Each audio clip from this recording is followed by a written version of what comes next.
In this video, we're going to take a look at how to use the class notebook in order to work on assignments or notes or anything else that we're doing in algebra this year.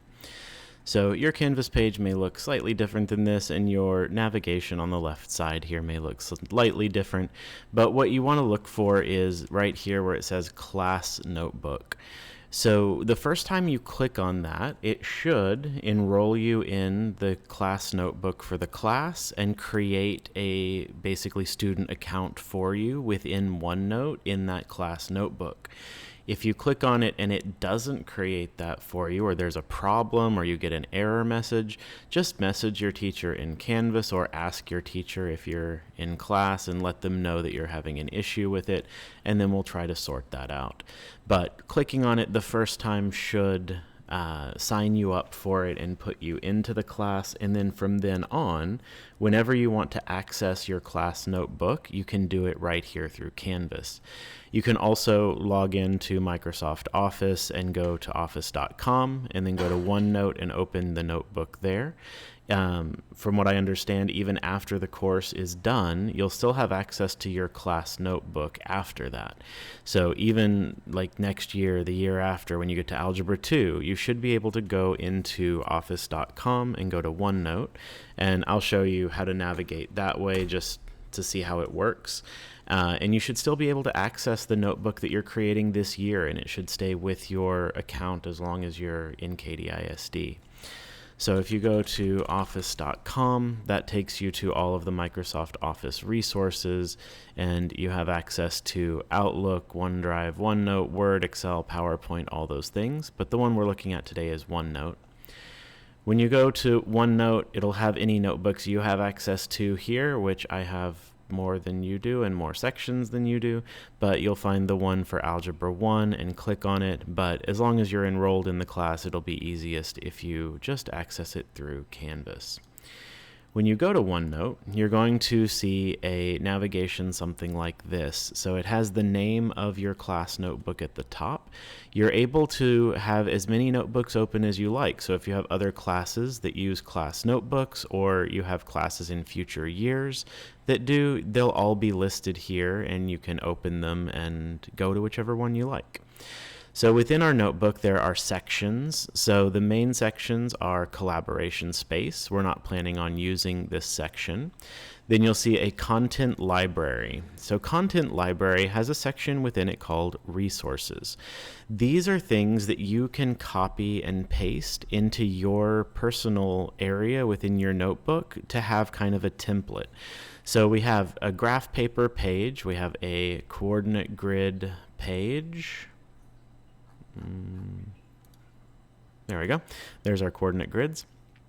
We have a big coordinate grid if you need a bigger one, and we have just plain lined paper if you need a blank space to write or write notes or write thoughts, and you don't want to just use a blank white space. You want to have some lines to keep your writing more organized. So with any of these resources, you can you can right click on it, or I think on Chromebooks you tap with 2 fingers on that and it'll bring up this context menu, and you can pick copy. After picking copy, you're going to see your name over here. So these, I see all assigned students within a course, so I'll see everybody's name here and all of their notebooks, but you should just see your own student notebook. So you can go within your student notebook to the unit that we're currently in. So say you wanted an extra note paper in Unit 1.1 and you're working on homework for equations, then you can do the same thing here, bring up that on context menu and hit paste. And now I have this lined paper in my little tree of pages here. I could then also, if I want it to line up with the homework, I can go here and pick make it a subpage, and that will move it over, and I can move it over until it lines up so I know that that lined paper goes with that homework. Of course, I can just write on the homework page as well. So there's multiple approaches here, but those resources are there should you ever want to copy one of them. When you're working in these, if you want additional copies, so say I need more graph paper, you can also bring up that on context menu by right-clicking, and within this page, you can copy an element and then go somewhere and paste that. You have to use Control V probably, so use Control C and Control V, and I can make as many copies of this graph paper as I want to within this one page. So you have the option of making multiple copies of the page itself or copying the elements within that page. There may be other things within these resources, but as we go through the year, in addition to resources, there will be copies of each unit's notes. So when we start a new unit, you'll see here under these student folders, there's Unit 1.1, Unit 1.2.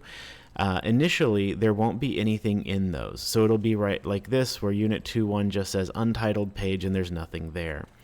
When we start the second 6 weeks, we will basically hand out the papers to you in your notebook, and all of the content for Unit 2.1 will appear in this list under where it says untitled page.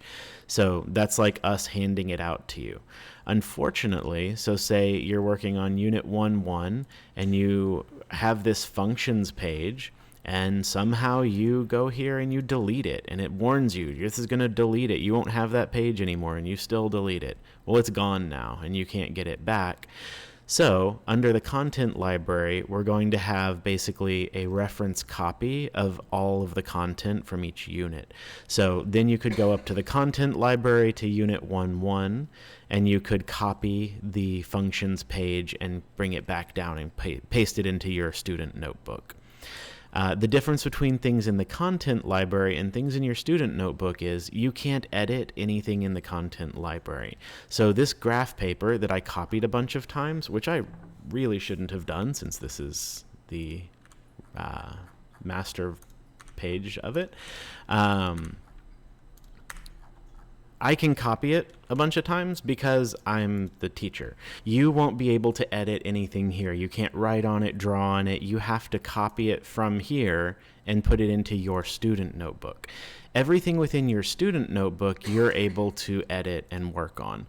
So once this page is in your notebook, you can draw on it, write on it, do work on it, and all of that. It becomes yours. It's kind of like you had a paper handed out to you, except it's a digital copy of that paper.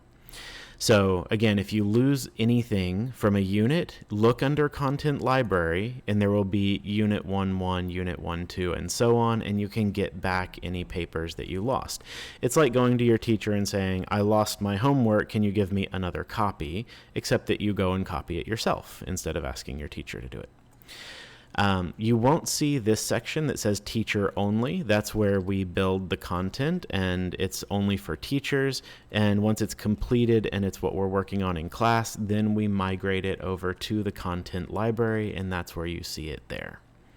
So that's pretty much it for navigation. You're going to basically have two spots: the content library, which is where reference materials and resources are, and your personal student notebook, which is where all of your copies of the papers are and where you can go and work on papers and draw and write on these with a stylus.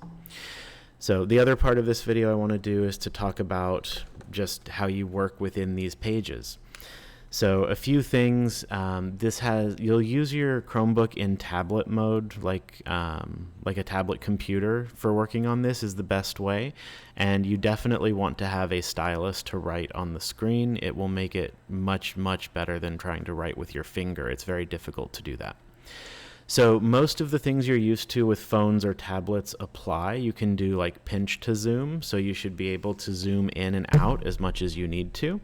I'm on a computer, not on a tablet, so mine I use the mouse wheel to zoom in, but I can zoom in as much as I need to, so if I need more writing space, I can zoom way in here, or if I can't see something, I can zoom in, and I can zoom out. If you touch with two fingers and drag, it should pan the screen, like scroll it around, so you can move things around just like you can on a phone or an iPad display. As far as working on the page, you're mostly going to want to be up on this menu bar here in the section that says Draw. You don't need to use too many things here. The main one is this little pin icon, which is right here in the middle. And once you click on it, it lets you pick colors. So by default, it has black, blue, dark green, and red. But then there's an ink color palette where you can change to other colors as well. So whatever color you're comfortable writing in that's legible, I would recommend using that. You can also, to the right of the pen, there's a highlighter tool, and the highlighter has default colors with other options as well. So if you need to highlight something, you can pick the highlighter, and here, say I want to highlight explicit rule to make sure I'm writing the right kind of thing, and here I highlight recursive rule, so I know which kind of answer I'm supposed to give there. And then I would go in, I tend to like to write in blue, and I would write my answer. So my explicit rule would be something like an is equal to 3 plus 13 times n minus 1. And if you're not to this point in the year, you'll learn that when we get there. But what I want to talk about with writing in this space is, next to all of the colors, there's this line thickness selector. I personally have found the most success using the smallest lines that I think are reasonable. It makes it so that I can fit more into the space, and just for me, I find that my handwriting ends up looking a little bit better when I do that. So here I could put A24 is equal to 3 plus 13 times 24 minus 1. And then I could finish solving that. And if I write with a smaller pen size, it lets me fit more in the space. Another thing to keep in mind is that each individual page within OneNote is basically like a gigantic whiteboard. So if I don't have enough room in this little box to work, well, I can just zoom out and go anywhere I want on this page and do my work. You also saw that within resources, I could copy like a lined notebook page or a work page into this section as well and work on there. But so if I don't have enough room, I can just go over here. A24 is equal to 3 plus 13, and then I would do 24 minus 1 is 23. And maybe here I would put 7 as a reference just for myself so I know what problem I was working on here. But yeah, you have tons and tons of space to work, so you don't have to fit things within little spaces if you're working on pages like this. So the pen tool and the highlighter tool are the two main things that you want to be using. Next to the pen on the other side is an eraser. I find the stroke eraser to be the better one. Point eraser erases like an actual eraser where I can erase like through the middle of something, whereas a stroke eraser erases actual like items that you wrote. So like if I touch this A, just a little bit, it erases the entire A as like a unit. It understands that that's a thing that I've written, like a stroke of my pen, and that it erases it all as one item. Keyboard shortcuts you probably won't use if you're using this in tablet mode, so it's handy to have this top left undo button. So say I was going in here and I did stroke eraser and I wanted to erase the A, but no, not that other stuff. Then I can hit undo, undo, undo, and or redo, and undo whatever I need to get back to. So again, draw is where pretty much everything you want to use is. If you wanted to type something, you would use this type. If you want to do a selection, so you can use this lasso select and then draw kind of like a shape around whatever you're wanting to select. I find that a lot of times, since this is web-based and a cloud-based application, it won't let me select things I've just drawn. If that happens, if you hit refresh on the page, and you reload that page, then it will let you select those things. So you saw it wouldn't let me select this equation, but now if I try to select it after refreshing, it still doesn't. Of course, I knew it would not do what I wanted it to when I'm trying to show it. But sometimes that works for me. I don't know why sometimes it doesn't work. Like I said, typically just use this eraser instead. So if I want to select and erase something, I would use this stroke eraser and just erase the things I'm trying to get rid of, rather than trying to use this selection tool and do anything with that. Yeah, so pen, highlighter, remember you can change colors as you see fit. The last thing I want to mention on the draw toolbar is this thing called Math Assistant. For this, it would be really nice if it would actually let me select things. Maybe if we go to a different page. So say I had 4x plus 7 is equal to 32 minus 7x. Well, I can solve that as an equation. OneNote has a built-in thing called Math Assistant, which is an AI math solver similar to PhotoMath or any of those things. There's lots of them. So similar to any of those programs, which we are fine with you using to help you and to learn and as learning tools, as long as you're not using them instead of learning. So the way this Math Assistant works, if it'll let me, is you use the lasso tool to select some math, and then you click on Math Assistant, and it'll bring it up in nicer handwriting. So one, you can hit Ink to Math, and that'll turn it into typed math, which is helpful for when you have bad handwriting. But below that, select an action. You can tell it to graph it or solve it. So if I pick solve for x, it'll tell me x is 25/11ths, and it can even show me the steps for solving it, just like PhotoMath or any of those AI programs. So again, if you need this to help you, just like in Delta Math for homework, it has all of the solving steps when you solve a problem because we want you to know what those are. But we need you to know how to do it, not to be using this to basically cheat. Right? Use it for learning, not for cheating and avoiding learning, because then when you get to the quiz or the test, you won't have access to any of those tools, and it'll go very badly for you.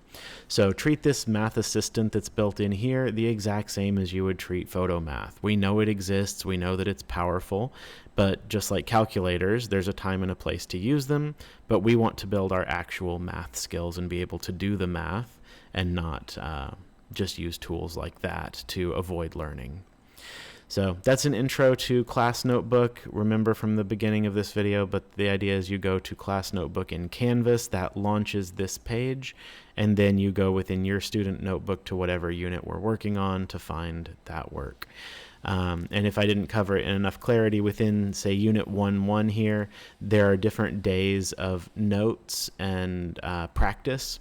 So like equations and inequalities, this would be the notes for equations and inequalities. There will be some kind of video to go with it on Canvas as well. And then these, I think, have been changed from homework to practice or something like that, because we're going to be using Delta Math for actual graded homework. But these are available as extra practice so that you can have more to review and work on to get ready for quizzes and tests. So that's kind of the structure of the unit. Each day's notes will be a little further to the left, and then the practice will be underneath, shifted over to the right a little bit. Then this would be the next day's notes, where it says notes continued, and then the next day of practice. So hopefully, and then this lined paper I put in there, that wasn't there originally. There will be a lot more content here too, right? This is just the first few things that we had put in here. So hopefully that gives you an idea and an overview of how OneNote works. In general, if something's not what you expect to see, I would use the refresh button on your browser so that you can reload it, and maybe that'll fix whatever your issue is. But that's about it for this overview.